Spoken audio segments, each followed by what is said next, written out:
নমস্কার বন্ধুরা, আমি Lima. Welcome to my channel Lima's art home cooking. আশা করি সবাই ভালো আছেন। আজ আমি আপনাদের জন্য এনেছি একটু অন্য ধরনের মশালা ব্রেড রেসিপি। খুবই টেস্টি, নরম, স্পঞ্জি, বাড়িতে খুবই সহজভাবে তৈরি করা যায়। এই ব্রেড থাকলে চায়ের সাথে আর কিছুই লাগবে না।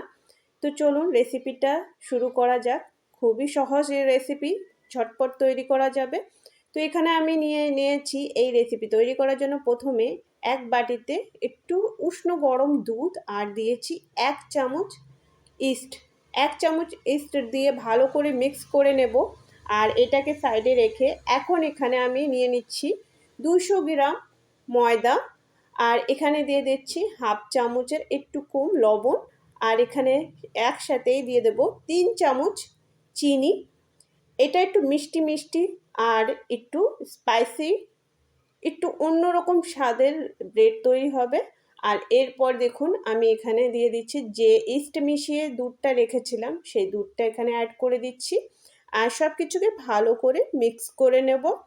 আর মিক্স করে নেওয়ার পর যদি মনে হয় এটা একটু বেশি সফট হয়ে গেছে তাহলে এখানে উপর থেকে আর একটু ময়দা কিংবা আটা নিয়ে নিতে পারেন। আপনারা যদি আটা দিয়ে তৈরি করেন তাহলে আটা নিয়ে নেবেন, আর যদি ময়দা দিয়ে তৈরি করেন তাহলে ময়দা দিতে পারেন। তো আমি এখানে উপর থেকে আর একটু ময়দা দিয়ে দিচ্ছি আর 20 গ্রাম মতো এখানে আমি ময়দা দিয়েছি, 20 থেকে 25 গ্রাম মতো, খুব বেশি না।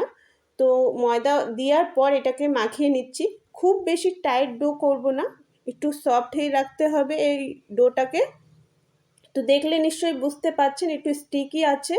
আর ডোটা একটু আলতো হাতে মাখিয়ে নেওয়ার পর উপর থেকে একটু রিফাইন্ড তেল 1 চামচ মতো নিয়ে আমি এর পুরো গায়ে ভালো করে লাগিয়ে নেব। লাগিয়ে নেওয়ার পর পুরোটাকে একটু সমান করে নেওয়ার চেষ্টা করব, যেটুকু সম্ভব সেটুকু এটাকে ভালো করে সমান করে নেব। আর এইভাবে ফোল্ড করে একটু এই ফোল্ডিং করে এখানে আমি রেখে দেব 5 থেকে 10 মিনিটের জন্য। হাতে সময় থাকলে আধা ঘন্টার জন্য রেখে দিতে পারেন। আমার কাছে সময় কম ছিল বলে আমি 10 মিনিটের জন্য এটাকে রেস্টে রাখলাম। আর 10 মিনিট পর ফিরে এসে দেখুন আমি দেখিয়ে দিচ্ছি ডোটা হালকা একটু ফুলে উঠেছে। আধা ঘন্টা রাখলে কিন্তু এই ডোটা আর একটু ফুলে উঠতো।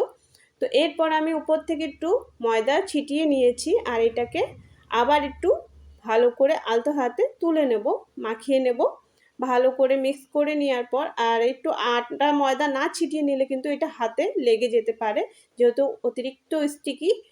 তো এটাকে আমি তুলে নিয়েছি আর এখন একটা রুটি বেলার যে পাথরটা আছে আমার, সেটার উপরে একটু ময়দা ছিটিয়ে নিয়ে এই ডোটাকে ভালো করে এইভাবে গোল করে নেব।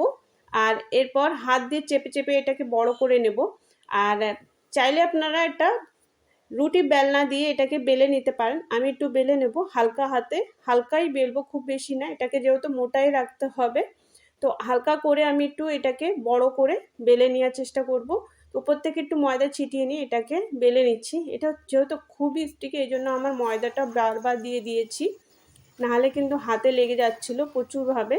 আর এরপর এখানে দিতে হবে একটা মশলা কিংবা বাদামের চাটনি বলতে পারেন। তো এখানে আমি রেসিপিটা উপরে দেখিয়ে দিচ্ছি। এই চাটনিটা বানানোর জন্য 1 চামচ ধনে, 2টো শুকনো লঙ্কা আর কিছুটা বাদাম কিছু সময়ের জন্য রোস্ট করে নিতে হবে। বাদামের কালারটা একটু চেঞ্জ হয়ে যাবে, সব কিছু ভালো করে রোস্ট হয়ে গেলে এটাকে বেটে নিতে হবে। তো এখানে স্বাদ মতো লবণ আর একটু হিং দিয়ে এটাকে একটা পাউডার তৈরি করে নিতে হবে। একটু গোটা গোটা টাইপের থাকবে, একটু মোটা মোটা টাইপের পাউডারটা তৈরি করতে হবে, একদম ফিনিশ করার দরকার হয় না। এটাকে বলে বাদামের শুকনো চাটনি। তো এই চাটনি কিংবা এই বাদামের মশলাটাকে ভিতরে আমি দিয়ে এটাকে একটু চেপে চেপে দিয়ে এটাকে রোল করে নেব। তো কিছুটা রোল করে নেওয়ার পর এখন আমি একটা ছুরির সাহায্যে বাকি যে ভাগটা বেঁচে গেছে এটাকে আমি এভাবে একটু কেটে নেব। এইভাবে করে নিলে এটা ভালো করে বেক হয়ে যাবে। যেহেতু আমি এটা কড়াইতে বেক করব ওই জন্য আমি এটা কেটে নিয়েছি, তো ভিতর পর্যন্ত ভালো করে বেক হতে সুবিধা হবে আর সুন্দরভাবে বেক হয়ে যাবে। তো এটা করে নিলে কড়াইতে দিলে একদম ভিতরে কোনো কাঁচা ভাব থাকে না, সুন্দরভাবে এটা বেক হয়ে যাবে ভিতর পর্যন্ত আর সফট থাকবে। তো আমি এটাকে কেটে কেটে নিয়েছি, পুরোটা রেডি করে নিয়েছি। এরপর যে পাত্রে আমি এই ব্রেডটাকে বেক করে নেব, তো সেই পাত্রে আমি হালকা একটু রিফাইন্ড অয়েল গ্রিস করে নিচ্ছি, ভালো করে লাগিয়ে নিচ্ছি, হাত দিয়েই লাগিয়ে নিচ্ছি। আমি এখানে ব্রাশ আমি ইউজ করিনি, খুব তাড়াহুড়োয় ছিলাম, ওই জন্য এইভাবেই করে নিলাম হাত দিয়ে। আর এরপর এই ব্রেডটাকে তুলে আমি এখানে সেট করে দিচ্ছি একটু ভালো করে। আর হচ্ছে তুলে এখানে রেখে দিলাম। আর এটাকেও আমি এখন 10 মিনিটের জন্য রেস্টে দেবো। আপনারা চাইলে আধা ঘন্টা 1 ঘন্টা রেস্টে দিতে পারেন। পুরোপুরি ফুলে উঠবে যদি আপনারা বেশি করে টাইম দেন। আমি টাইমের হাতে খুবই কম ছিল, ওই জন্য আমি 10 মিনিটেই এটাকে আগলা করে দেখিয়ে দিচ্ছি আপনাদেরকে। দেখুন কতটা, অনেকটাই ফুলে গেছে 10 মিনিটে। এখন আমি একটু দুধ, যে জাল দেওয়া দুধই ছিল ঘন দুধ, সেটাকে আমি উপর থেকে একটু ব্রাশের সাহায্যে এর উপরে লাগিয়ে দিচ্ছি। এটা করলে এর উপরের যে ভাগটা একটু সফট থাকবে আর কালারটাও একটু সুন্দর করে আসে। তো যেহেতু আমি কড়াইতে বেক করব তো অত সুন্দর কালার নাও আসতে পারে, কিন্তু যেহেতু একটু ব্রাশ করে দিলে একটু উপরে কালারটাও যে অল্প হলেও আসবে আর উপরের যে ভাগটা একটু সফটও থাকবে।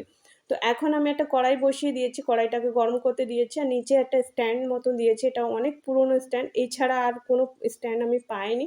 বড় ছিল যেগুলো আর ছিল, তো আমি এই স্ট্যান্ডটাই দিয়েছি। আর কেকের পাত্র যেহেতু ছোট, এখন স্ট্যান্ডের উপরে কেকের পাত্র দিয়ে আমি ঢাকনা দিয়ে 40 মিনিটের জন্য বেক করে নিয়েছি একদম লো টু মিডিয়াম জালে।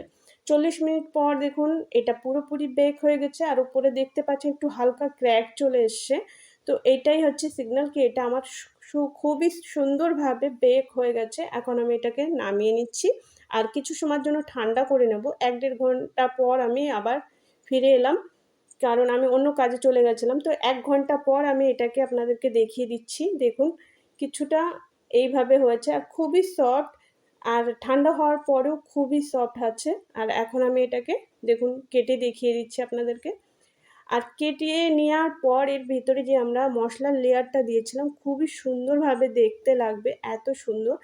আর এটাকে কিভাবে খেতে হবে সেটাও আমি আপনাদেরকে একটু দেখিয়ে দেবো। প্রথমে আমি প্রত্যেকটা পিস আপনাদেরকে করে দেখিয়ে দিচ্ছি। আমি একটু মোটা সাইজের পিস করেছি, আপনারা চাইলে আরও পাতলা করতে পারেন, একদম ইজিলি কাটা হয়। আর এটা কতটা সফট আমি সেটাও আপনাদেরকে দেখিয়ে দিচ্ছি। দেখুন পুরোটা পারফেক্ট জালি এসছে, পুরোটা একদম বাজারের মার্কেটের পাওয়ারের মতো দেখতে। ব্রেডটা কোনো অংশে কিন্তু খেতে একদমই মনে হবে না বাড়িতে তৈরি করা, একদম বাজারের টেক্সচার। আর একদম সফট, খুবই দেখতে দারুণ হয় কিন্তু। আর এই ব্রেডটা কাউকে খাওয়ালে কিন্তু সে একবার হলেও শুনবে কি কোথার থেকে আনা হয়েছে, যেহেতু ভিতরে একটা মশলার লেয়ার আছে। যখন এটা মুখে পড়ে না খুবই ভালো লাগে, আপনারা একবার ট্রাই করে দেখবেন। আর এরপর আমি একটা তাওয়ার উপরে একটু ঘি কিংবা আপনারা চাইলে বাটার দিতে পারেন, আমি ঘি দিয়েছি। আর এটাকে এপিঠ ওপিঠ করে একটু রোস্ট করে নেব। তো ব্যাস এটাকে এইটুকু করে নেওয়ার পর এটার মজা দ্বিগুণ হয়ে যাবে। আর এখন আমি এটাকে নামিয়ে নেব অন্য একটা পাত্রে। দেখুন নামিয়ে নিয়েছি। আর আমি আপনাদেরকে একটা ভেঙেও দেখিয়ে দেবো, ছিঁড়ে দেখিয়ে দেবো কীরকম হয়েছে। রেসিপিটা ভালো লাগলে অবশ্যই লাইক করে দেবেন। আমার চ্যানেলকে সাপোর্ট করতে, চ্যানেলকে সাবস্ক্রাইব করতে একদম ভুলবেন না। আপনাদের যদি কোনো প্রশ্ন থাকে তাহলে অবশ্যই কমেন্টে জানাবেন। আপনাদের প্রত্যেকটা কমেন্ট আমাকে অনেক উৎসাহ দেয় নতুন করে রেসিপি তৈরি করার জন্য। সবাই ভালো থাকবেন, ধন্যবাদ।